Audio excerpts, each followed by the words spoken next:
ఆయన గారిని టచ్ చేస్తే కోట్లే దోచుకోవడానికి ఆఫీసర్కి అలుపు రాలేదు. కానీ ఆయన దోచుకున్న సొమ్మును లెక్క పెట్టడానికి, ఆస్తుల చిట్టాను తేల్చడానికి ఏసీబీకి మాత్రం ముచ్చెమటలు పట్టేశాయి. ఎక్కడ పడితే అక్కడ నోట్ల కట్టలు, బంగారు ఆభరణాలు, వజ్రాల మూటలు.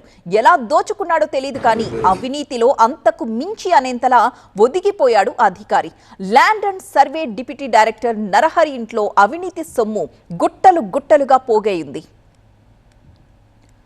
నరహరి ఇంట్లో సోదాలు నిర్వహిస్తుంటే టీవీ9 కూడా అక్కడికి వెళ్ళింది. ఏసీబీ సోదాల్లో బయటపడుతున్న ఆస్తుల చిట్టాను చూసి అక్కడి అధికారులే నోరెళ్లబెట్టారట. ఒక టీం అంతా అవినీతి ఆస్తులు చిట్టా లెక్క పెడుతుంటే మరొక టీం నరహరిని విచారిస్తూ ఉంది. ఇన్ని ఆస్తుల్ని ఎలా సంపాదించాడు అన్న దానిపై ఆరా తీస్తోంది. ఇప్పటికీ నరహరి ఆస్తుల లెక్క తేలలేదు. ఏకకాలంలో 12 లొకేషన్స్లో ఏసీబీ దాడులు చేసింది. తవ్వే కొద్దీ ఆయన అవినీతి సొమ్ము బయటకొస్తూనే ఉంది. ఎక్కడెక్కడ పెట్టుబడులు పెట్టింది, ఎక్కడెక్కడ ఆస్తులు కొన్నది, బినామీ పేర్ల మీద ఎక్కడ భూములు తీసుకున్నది, బ్యాంకు డిపాజిట్లు, లాకర్ల లెక్కలు, ఇలా ప్రతి దానిపై ఏసీబీ ఫోకస్ పెట్టి ఆరా తీస్తోంది. నరహరి ఇంట్లో ఎంత సొమ్ము బయటపడింది, విచారణ ఎలా సాగుతుందో టీవీ9కి ఎక్స్క్లూజివ్ గా వివరాలు అందించారు ఏసీబీ డీఎస్పీ అధికారి శ్రీధర్.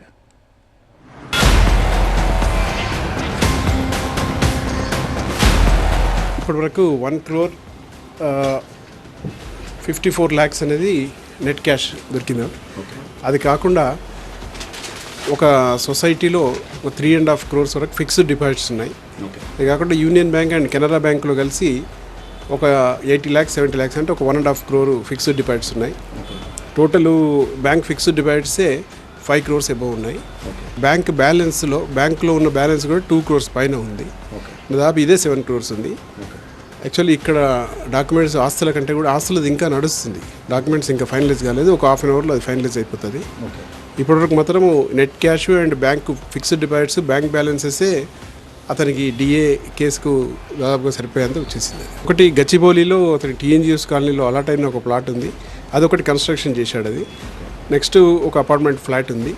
ఇంకా కొన్ని డాక్యుమెంట్స్ ఉన్నాయి, అవి వెరిఫై చేస్తాం. Gold 1300 grams, 1 kg 300 grams gold.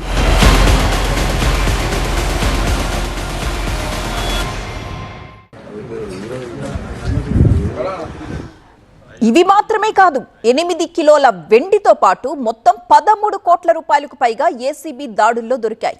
ఇంకా ఆస్తుల లెక్కలు చూస్తే రంగారెడ్డి జిల్లాలో 1.5 ఎకరా అగ్రికల్చర్ ల్యాండ్, పుప్పాలగూడ, రాజేంద్రనగర్లలో ఒక రెసిడెన్షియల్ ఫ్లాట్, నార్సింగిలో మరో ఫ్లాట్, టీఎన్జీఓ కాలనీ, గచ్చిబౌలిలో హైరైజ్ బిల్డింగ్లు గుర్తించారు. రంగారెడ్డి జిల్లాలో 5 ఓపెన్ ప్లాట్స్ ఉన్నట్టుగా తేలింది. మొత్తం ఈ ఆస్తుల లెక్కంతా చూస్తే సుమారు 100 కోట్లకు పైగా ఉన్నట్టు ఏసీబీ సోదాల్లో బయటపడింది. వీళ్ళు అసలు అన్నమే తింటున్నారా, లేదంటే లంచాలనే మేస్తున్నారా, జనం రక్తం పీల్చి బతుకుతున్నారా అనే రేంజ్లో నరహరి అవినీతికి అంతూ అదుపు లేకుండా పోయింది. ఈ మధ్య కాలంలో ఏసీబీ సోదాల్లో ఎవరిని టచ్ చేసినా 100 కోట్లకు పైగా అక్రమాస్తులు బయటపడుతున్నాయి.